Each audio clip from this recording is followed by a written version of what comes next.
دستوري كتاب الله دستوري وخير الخلق أسوتنا بسنته انجلى نوري لهدي الحق أرشدنا كتاب الله. السلام علیکم ورحمۃ اللہ وبرکاتہ. الحمد للہ رب العالمین والصلاة والسلام علی رسولہ الامین، اما بعد. معزز سامعین، ہمارا یہ 43واں درس ہے، 40 سے اوپر 3، 43واں درس اہم دینی اسباق کا. نماز کے کچھ متفرق مسائل ہیں.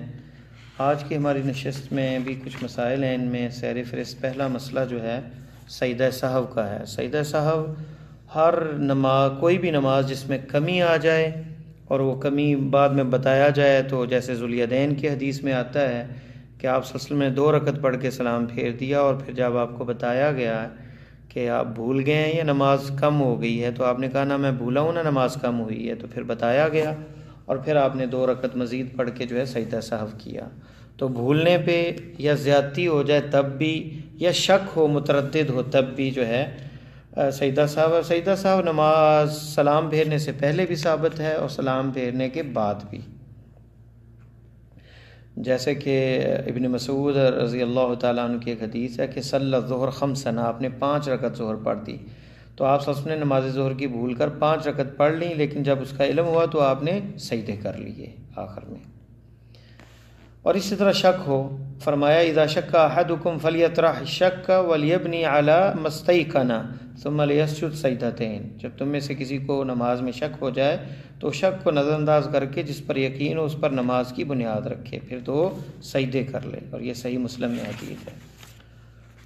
اور یہ ذہن میں رکھیں کہ سجدہ سہو کب ہوتا ہے؟ جب رکن رہ جائے تو وہ رکن پورا دہرانا پڑتا ہے. لیکن جیسے کہ تشہد ہے، اس کا حکم وجوب کا ہے، 2 رکعتوں کے بعد بیٹھنا. پہلا تشہد جو ہے وہ بندہ بھول جائے تو آخری تشہد سے پہلے 2 سجدے کر لے گا، آخری تشہد پڑھنے کے بعد سلام پھیرنے سے پہلے، اور دوبارہ وہ تشہد پڑھنے کی ضرورت نہیں ہوگی. لیکن اگر رکعت رہ گئی ہے، رکوع رہ گیا ہے، سجدہ رہ گیا، تو اسے دہرانا پڑے گا، کیونکہ رکن کے بغیر نماز نہیں ہوتی. واجب رہ جائے تو سجدہ سہو ہے، سنت رہ جائے تو اس پہ بھی سجدہ سہو نہیں ہے. جیسے ثنا ہے شروع میں، نماز سے پہلے افتتاح ہے، تکبیر تحریمہ کے بعد سبحانک اللہم بحمدک یہ پڑھنا. رفع الیدین رہ جائے رکوع جاتے، رکوع اٹھتے وقت، تو اس پہ سجدہ سہو نہیں ہے. سجدہ سہو میں 2 سجدے ہیں، ایک سجدہ نہیں بلکہ 2 سجدے ہیں، سلام سے پہلے یا بعد، دونوں طرح ثابت ہیں جیسے کہ حدیث میں گزرا ہے. آتے ہیں سجدہ تلاوت کی طرف. سجدہ تلاوت کی مشروعیت پر اجماع ہے، علماء نے نقل کیا ہے. ابو ہریرہ رضی اللہ تعالیٰ عنہ سے مروی ہے کہ ہم نے نبی صلی اللہ علیہ وسلم کے ساتھ سورہ اذا السماء انشقت اور سورہ اقرأ بسم ربک میں سجدہ کیا، اور یہ روایت صحیح مسلم میں ہے. اس کا حکم کیا ہے؟ فقہاء میں اختلاف ہے. جمہور کہتے ہیں سجدہ تلاوت سنت ہے. ابو حنیفہ رحمۃ اللہ علیہ کہتے ہیں سجدہ سہو جو ہے، سجدہ تلاوت جو ہے واجب ہے.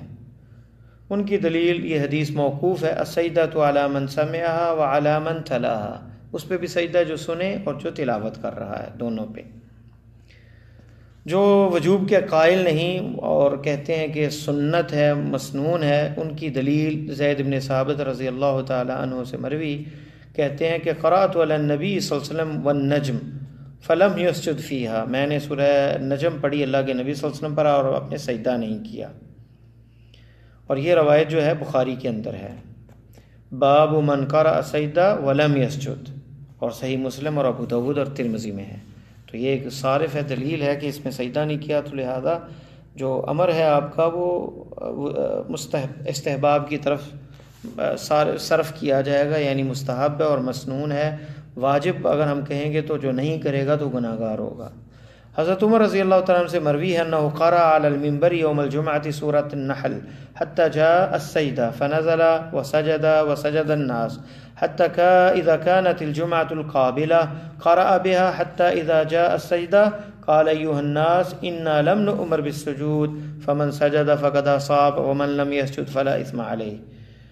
حضرت عمر نے جمعے کے دن منبر پر سورہ نحل کی تلاوت کی، حتیٰ کہ سجدہ کی آیت آئی تو نیچے اترے اور سجدہ کیا، اور لوگوں نے بھی سجدہ کیا۔ پھر جب اگلا جمعہ آیا تو انہوں نے دوبارہ وہی صورت تلاوت کی، حتیٰ کہ جب سجدے کی آیت آئی تو کہا ہے لوگوں یقیناً ہمیں ان سجدوں کا حکم نہیں دیا گیا، لہذا جو شخص یہ سجدے کرے گا اسے اجر و ثواب ملے گا، اور جو یہ سجدے نہیں کرے گا اس پر کوئی گناہ نہیں۔ تو راجح جو ہے وہ جمہور کا مسلک ہے کہ یہ مسنون ہے، سنت ہے۔ سنت کا یہ مطلب نہیں کہ اسے چھوڑا جائے، اس کا اہتمام کیا جائے، اور راجح مسلک یہی ہے کہ سنت ہے، لیکن سنت جو ہے اسے چھوڑنا نہیں چاہیے، کیونکہ ابو ہریرہ رضی اللہ تعالیٰ عنہ سے مروی ہے کہ آپ نے فرمایا اذا قرأ ابن آدم سجدہ فسجد، ابن آدم جو ہے فسجدہ سجدہ کرتا ہے جب سورج سجدے والی آیت پڑھتا ہے، اعتزل الشیطان یبکی ویقول یا ویلی امر ابن آدم بالسجود فسجد فلہ الجنہ وامرت بالسجود فابیت علی النار۔ شیطان رونے لگ جاتا ہے، ہلاک ہو گیا، کہتا ہے کہ میں ہلاک ہو گیا، برباد ہو گیا، ابن آدم کو سجدے کا حکم ملا تو اس نے سجدہ کیا، اس کے لیے جنت ہے، اور مجھے حکم ملا سجدے کا تو میں نے انکار کیا اور میرے لیے آگ ہے۔ اور یہ روایت صحیح مسلم کے اندر ہے۔ تو یہ سجود تلاوت کی تعداد کتنی ہے؟ سجود تلاوت کی ایک ہی سجدہ ہے۔ ان رسول صلی اللہ علیہ وسلم اقرہ خمسہ، سجود تلاوت کی تعداد سے مراد سجدہ تو ایک ہے، لیکن کتنے قرآن کے اندر سجدے ہیں تو اس میں بھی اختلاف ہے۔ امام احمد کے ہاں 15 سجدے ہیں، امام ابو حنیفہ کہتے ہیں سجدوں پورے قرآن میں سجود کی تلاوت جو تعداد ہے وہ 14 ہیں، امام شافعی کے نزدیک 11 ہیں، اور نئے قول کے مطابق، جدید قول کے مطابق جو ہے وہ 14 ہیں، لیکن راجح یہی ہے کہ کل قرآن کے 15 سجدے ہیں۔ اور ان کے کون سے مقامات ہیں؟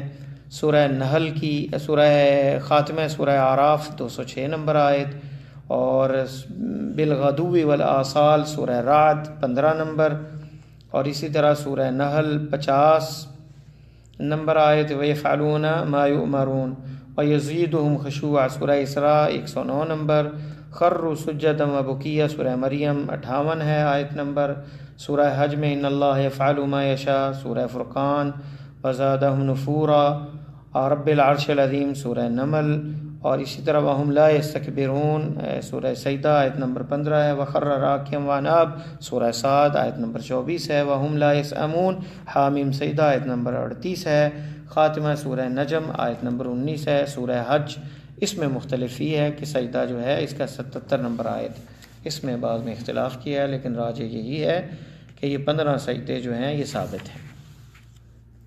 فرض نماز میں بھی سجدہ تلاوت مشروع ہے۔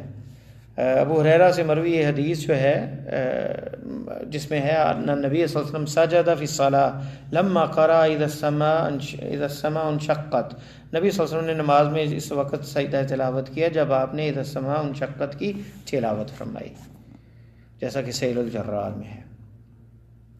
نماز کے علاوہ بھی سجدہ تلاوت مشروع ہے۔ ابن عمر رضی اللہ تعالیٰ عنہ سے ایک روایت مروی ہے، کان رسول صلی اللہ علیہ وسلم یقرأ علینا سورہ فیقرأ سجدہ فیسجد ونسجد معه حتی ما یجد احدنا مکانا لموضع جبہتہ، رسول اللہ صلی اللہ علیہ وسلم ہمارے پاس سورۃ تلاوت کیا کرتے تھے، آپ صلی اللہ علیہ وسلم سجدے کی آیت تلاوت فرماتے اور سجدہ کرتے، اور آپ صلی اللہ علیہ وسلم کے ساتھ ہم بھی سجدہ کرتے، حتیٰ کہ ہم میں سے کسی ایک کو بعض اوقات اپنی پیشانی رکھنے کی جگہ نہیں ملتی تھی۔ اور صحیح مسلم کی روایت میں یہ وضاحت موجود ہے، فی غیر صلاۃ، نماز کے علاوہ ہماری یہ حالت ہوتی تھی، اور یہ روایت جو ہے مسند احمد اور بخاری، صحیح بخاری اور صحیح مسلم اور ابو داؤد اور صحیح ابن خزیمہ میں۔ سجدہ تلاوت کے لیے اگر بندہ نماز میں نہیں ہے تو وضو اور قبلہ رخ ہونا کیا ضروری ہے؟ ابن عمر سے مروی ہے، روایت میں ہے کہ حتی ما یجد احدنا مکانا لموضع جبہتہ، ہم میں سے کوئی بعض اوقات اپنی پیشانی رکھنے کی جگہ نہ پاتا، اور یہ روایت بخاری کے اندر ہے۔ تو یقیناً اس قدر ہجوم میں اکٹھے سجدہ کیا جائے تو ہر شخص باوضو ہونا ضروری نہیں ہے۔ اور ابن عباس سے مروی ہے کہ نبی صلی اللہ علیہ وسلم نے سجدہ ان نبی صلی اللہ علیہ وسلم سجد بالنجم وسجد معه المسلمون، اللہ کے نبی صلی اللہ علیہ وسلم نے سورہ نجم کی تلاوت کی اور سجدہ کیا تو آپ کے ساتھ جو ہے آپ نے بھی سجدہ، مسلمانوں نے بھی کیا، مشرکوں نے، جنوں نے اور انسانوں نے بھی کیا، اور یہ روایت جو ہے بخاری کے اندر ہے۔ اس حدیث میں مشرکین کے سجدے کا ذکر ہے، حالانکہ یہ بات معروف ہے کہ مشرکین نجس ہیں، ان کا وضو اگر قائم ہو تب بھی درست نہیں، چاہے جا کے کہ وہ پہلے ہی بے وضو ہوں۔ اور امام بخاری فرماتے ہیں کان ابن عمر یسجد علی غیر وضو، حضرت ابن عمر بغیر وضو کے سجدہ تلاوت کیا کرتے ہیں۔ نماز کے علاوہ اگر قرآن پڑھ رہے ہیں تو پھر سجدہ یا تلاوت پڑھ لی تو بغیر وضو کے بھی سجدہ کیا جا سکتا ہے، اور یہ بخاری میں تعلیقاً ہے۔ سجدہ تلاوت کے لیے تکبیر کہنا مسنون ہے، جیسا کہ ابن عمر رضی اللہ تعالیٰ عنہ کی روایت میں موجود ہے، اگرچہ یہ روایت ضعیف ہے اور محفوظ نہیں ہے، لیکن اس حدیث میں تکبیر کے لفظ درست نہیں، اس لیے سجدہ تلاوت کے لیے تکبیر کہنا ثابت نہیں۔ البتہ نماز چونکہ نبی صلی اللہ علیہ وسلم جھکتے اور اٹھتے وقت لازماً تکبیر کہتے تھے، اس لیے سجدہ تلاوت کے لیے جھکتے وقت بھی تکبیر کہنی چاہیے۔ سجدہ تلاوت کی دعا جو ہے، عائشہ رضی اللہ تعالیٰ عنہ سے مروی ہے کہ نبی صلی اللہ علیہ وسلم رات کو قرآن کے سجدوں میں یہ دعا پڑھتے تھے، سجد وجہی للذی خلقہ وشق سمعہ وبصرہ بحولہ وقوتہ فتبارک اللہ احسن الخالقین۔ اور یہ روایت جو ہے ابو داؤد کے اندر ہے اور شیخ البانی نے اسے صحیح کہا، ترمذی اور سنن نسائی، دارقطنی، مستدرک حاکم اور بہقی کے اندر بھی ہے۔ یہ ہے سجدہ تلاوہ کے بارے میں مختصراً۔ اب آتے ہیں سجدہ شکر کے مسائل کی طرف۔ سجدہ شکر کسی نعمت کے حصول، مصیبت، تکلیف سے چھٹکارے اور خوشی و مسرت کے موقع پر یہ سجدہ مشروع ہے، جائز ہے۔ ابو بکر رضی اللہ تعالیٰ عنہ سے مروی ہے کہ ان نبی صلی اللہ علیہ وسلم کان اذا جاءہ امر یسرہ خر ساجدا للہ، نبی صلی اللہ علیہ وسلم کو جب کوئی خوشخبری ملتی تو اللہ کے حضور سجدے میں گر پڑتے۔ شیخ البانی نے ارواء الغلیل میں اس کو حسن کہا ہے، اور یہ ترمذی، ابن ماجہ، دارقطنی اور بہقی میں روایت ہے۔ عبد الرحمن ابن عوف رضی اللہ تعالیٰ عنہ سے مروی ہے کہ سجد النبی صلی اللہ علیہ وسلم فاطال السجود ثم رفع راسه وقال ان جبریل اتانی فبشرنی فسجدت للہ شکرا۔ نبی صلی اللہ علیہ وسلم نے سجدہ کیا اور لمبا سجدہ کیا، پھر اپنا سر اٹھا کر فرمایا بے شک حضرت جبریل علیہ السلام میرے پاس آئے اور انہوں نے مجھے بشارت دی تو میں اللہ تعالیٰ کا شکر ادا کرنے کے لیے سجدہ ریز ہو گیا۔ اور یہ روایت مسند احمد میں ہے، بہقی کے اندر بھی ہے، اور یہ روایت صحیح ہے، شیخ محمد صبحی اللہ نے اسے صحیح کہا ہے۔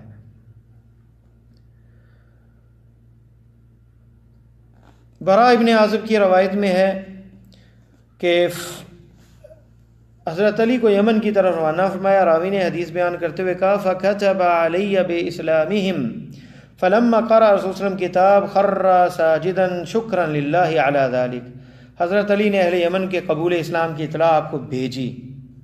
فکتب علی باسلامہم، یعنی مسلمان ہو گئے، اس کا لکھا۔ تو اہل یمن کی جب اطلاع آپ کو ملی تو آپ صلی اللہ علیہ وسلم نے وہ مکتوب پڑھا تو آپ اللہ کا شکر ادا کرنے کے لیے سجدے میں گر گئے، اور یہ سنن بہقی کے اندر روایت ہے۔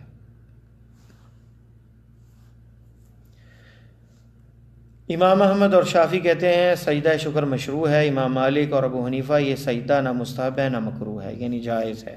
امام شوکانی نے نبی صلی اللہ علیہ وسلم سے ثابت ہونے کے باوجود ان دونوں اماموں سے سجدہ شکر کا انکار نہایت عجیب بات کہا ہے۔ تو سجدہ شکر جو ہے اس کے لیے بھی وضو شرط نہیں، کیونکہ یہ نماز نہیں، کسی بھی حالت بس پاک جگہ ہو اور یہ سجدہ کیا جا سکتا ہے۔ جب بھی بندے کو ملے خوشخبری تو بندہ وہیں پہ یہ سجدہ کر سکتا ہے۔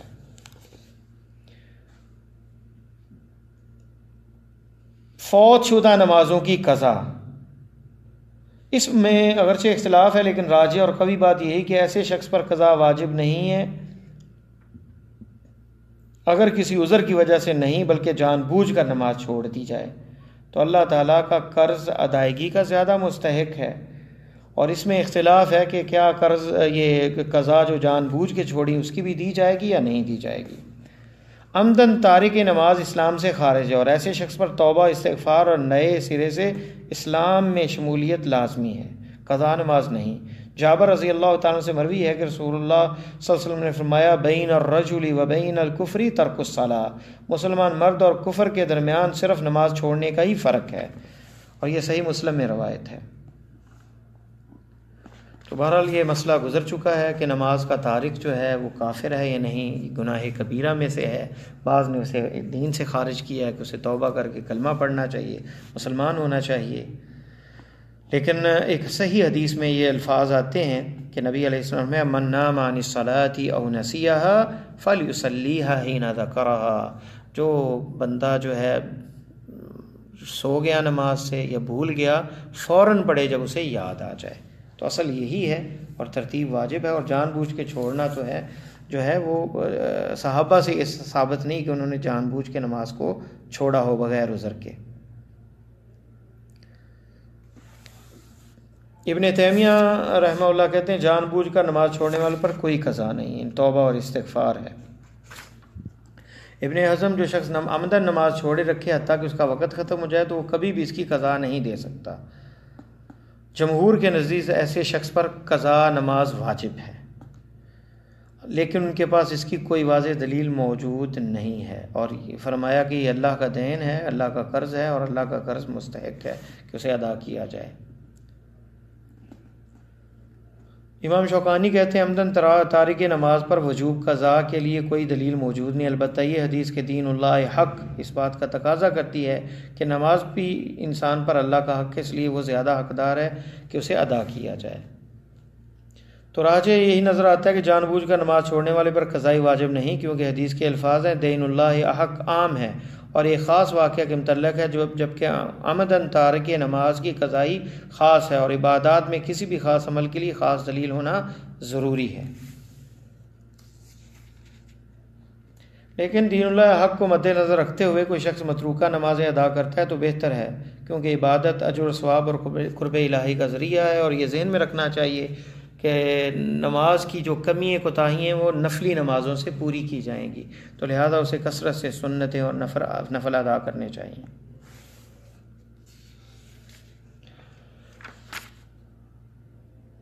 تو یہ مختصر آج کی نشست کے ہمارے مسائل تھے۔ انشاءاللہ اگلے جو مزید مسائل اور پھر جمعے کے متعلق عید کے بارے میں مزید جو ہے مسائل نماز کے پڑھیں گے۔ اللہ تعالی عالم، صلی اللہ تعالی علی خیر خلقہ محمد وعلی آلہ وصحبہ اجمعین۔